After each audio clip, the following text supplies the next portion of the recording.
Hello बच्चों, let us read the question first. What are phylloclades? Basically, जो phylloclades होते हैं, they are a kind of stem modifications. So first of all, let us understand what do we actually mean by stem modifications. Firstly, जो एक stem का function होता है in a plant, that is to conduct minerals and photosynthase. Minerals जो कि absorb करे जाते हैं by the root are transported to other parts where they are required with the help of stem. And photosynthase, it is the food which is prepared by the process of photosynthesis. It is also transported to other parts including root with the help of stem only. But various cases में in various plants जो stem होती है वो modify कर जाती है into various parts और perform करती है function other than its main role that is conduction of water and mineral और ये मॉडिफिकेशंस हो सकती है to perform functions like storage of food.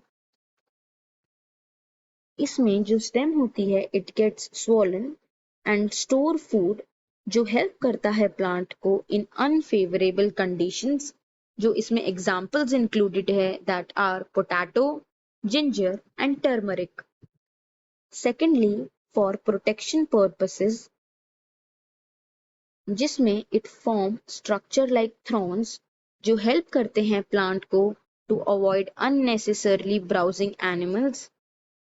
Thirdly, to provide support to the plant by forming tendrils, vegetative propagation,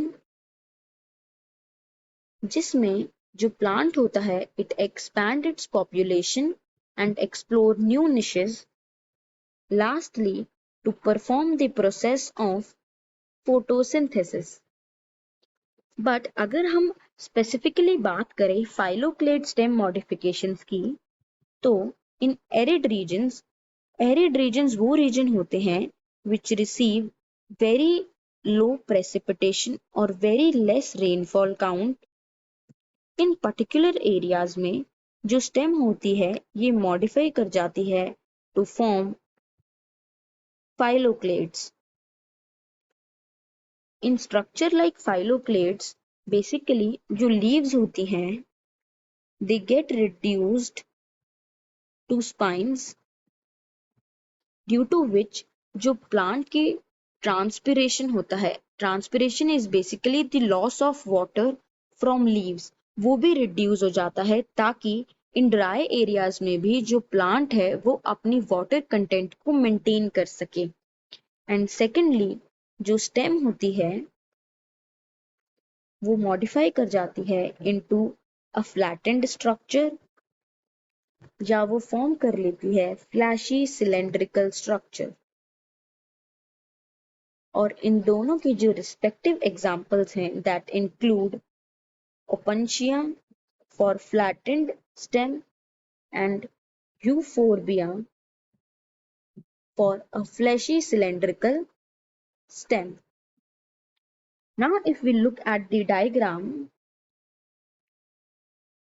in case of opentia जो stem होती है वो flattened structure में कन्वर्ट हो जाती है जो परफॉर्म करता है the process of photosynthesis.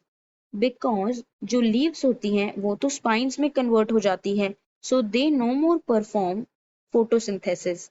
It is taken over by the stem. And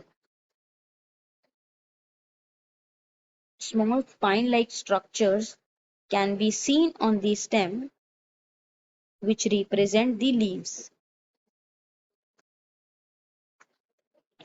अब इस मॉडिफिकेशन की वजह से हमें ड्राई रीजन्स में भी डिफरेंट प्लांट्स देखने को मिल सकते हैं.